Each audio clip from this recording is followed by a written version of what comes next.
ভারতে আবারও আলোচনায় লাভ জিহাদ। হিন্দু ধর্মাবলম্বী তরুণীকে বিয়ে করতে চাওয়ায় কর্ণাটকে হত্যা করা হয়েছে এক মুসলিম যুবককে। আরবাজ মোল্লা নামের ওই যুবককে হত্যার পর রেল লাইনের উপর মরদেহ ফেলে রাখা হয়। অভিযোগ ওঠে তরুণীর বাবা মার নির্দেশেই আরবাজকে হত্যা করে উগ্র হিন্দুত্ববাদীরা। সন্তানের সব স্মৃতি এখন শেষ সম্বল নাজিমা শেখের কাছে। ছেলে আরবাজের পুরনো ভিডিও দেখে এখন শুধু চোখের পানি ফেলতে পারেন তিনি। হিন্দু ধর্মের অনুসারী তরুণীকে বিয়ে করতে চাওয়ায় হত্যা করা হয় আরবাজকে। আমার সন্তান তো কাউকে হত্যা করেনি, চুরিও করেনি, ডাকাতিও করেনি, তাহলে কেন তাকে হত্যা করা হলো? ভালোবাসা কি অপরাধ? কর্ণাটকের বেলেগাভিতে বাস করতেন আরবাজ মোল্লা। 2018-তে পরিচয় হয় শ্বেতা কুম্ভারের সাথে। দুজন বিয়ে করতে চাইলে মেনে নেয়নি হিন্দু ধর্মের অনুসারী শ্বেতার বাবা মা। হুমকি দেওয়া হয় আরবাজকে হত্যার। 28 সেপ্টেম্বর রেল লাইনের কাছ থেকে তার ছিন্ন বিচ্ছিন্ন মরদেহ উদ্ধার করা হয়।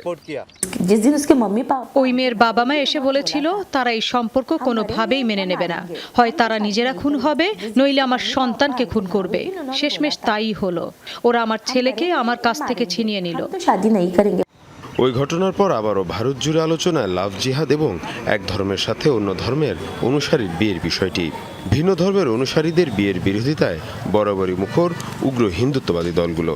আরবাজ হত্যাকাণ্ডের পর আবারও অভিযোগের তীর এ দলগুলোরই দিকে। তরুণকে রক্ষা করতে হবে আমাদের, কারণ তাদের রক্ষা করলে দেশ বাঁচবে। আমাদের হাজার বছরের ইতিহাস রয়েছে, তরুণদের সেটাই অনুসরণ করতে হবে। বিজেপি এ ধরনের বিয়ের বিরোধী নয়। পছন্দ অনুযায়ী যে কেউ কাউকে বিয়ে করতে পারে, তবে কোনো ভয়ভীতি, চাপ কিংবা অর্থের লোভে এ ধরনের বিয়ে আমরা স্বীকৃতি দেব না। কথিত লাভ জিহাদ ঠেকাতে গেল বছর ধর্মান্তর বিরোধী আইন পাশ করে উত্তরপ্রদেশ সরকার। নতুন এই আইনে জোরপূর্বক বা কৌশলে ধর্ম পরিবর্তনে কাউকে বাধ্য করলে শাস্তি হিসেবে সর্বোচ্চ 10 বছর কারাদণ্ডের বিধান রয়েছে। অথচ স্বেচ্ছায় কোনো হিন্দু নারী মুসলিমকে বিয়ে করলেই তাদের গ্রেফতার করা হচ্ছে। মীর মুশফিকা হাসান, যমুনা নিউজ।